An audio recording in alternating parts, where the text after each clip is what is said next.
এই লোকটি অনেক বেশি ধনী। তার মেয়ে একদিন তাকে এসে বলে, বাবা আমি একজনকে ভালোবেসে ফেলেছি, তাকে বিয়ে করব। লোকটি তো আর সাধারণ ছেলের হাতে নিজের মেয়েকে তুলে দিতে পারে না। সিদ্ধান্ত নেয় সে ডেলিভারির বয় সেজে ওই ছেলেটাকে পরীক্ষা করবে। যেমন কথা তেমন কাজ। সে ওখানে চলে যায় আর গিয়ে দেখতে পায় তার মেয়ের বয়ফ্রেন্ড তো রয়েছে অন্য আরেকটি মেয়ের সাথে। ছেলেটি বলে, এই পুরো তোর আসতে এত দেরি কেন হলো? খাবারটা তো ঠান্ডাই করে দিয়েছিস। এই নে 2 টাকা, যা নিচে থেকে বিড়ি নিয়ে আয়। লোকটি বলে, আমি আনবো বিড়ি? কি বলছো এইসব? মেয়েটি বলে, কেন আনতে পারবে না?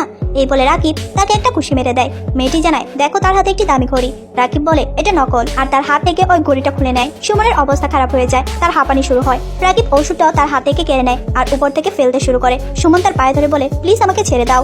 আর একটা ওষুধ তার মুখে নিয়ে নেয়। অন্যদিকে তার মেয়েকে দেখি, যে কিনা তাদের জন্য অপেক্ষা করেছিল। তৎক্ষণাৎ মায়া তার বাবাকে কল করে। দেখা যায় রাকিব তার ফোনে ছবি দেখে বলে, তুই ফোনটাও চুরি করেছিস, আজকে তোকে মেরেই ফেলবো।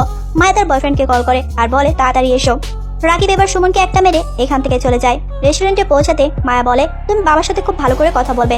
রাকিব বলে, হ্যাঁ অবশ্যই, কেন নয়, এটা আমার কাজিন, তুমি তার সাথে পরিচয় হও। মায়া এখানে রাকিবের জন্য নতুন গাড়ি, ফ্ল্যাট সবকিছু কিনে রেখেছিল। তৎক্ষণাৎই সুমন ওখানে তার গার্ড নিয়ে উপস্থিত হয়।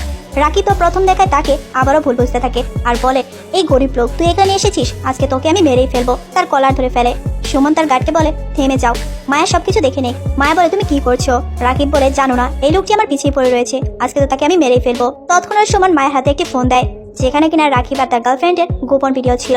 মায়া তো এটা থেকে আকাশ থেকে পড়ে আর তাকে একটা চড় মারে। বলে, তুই আমাকে ঠকাচ্ছিলি, আর তুই জানিস তুই কার কলার ধরেছিস? এইটা আমার বাবা। এইটা শুনে তো তারা দুইজন অবাক।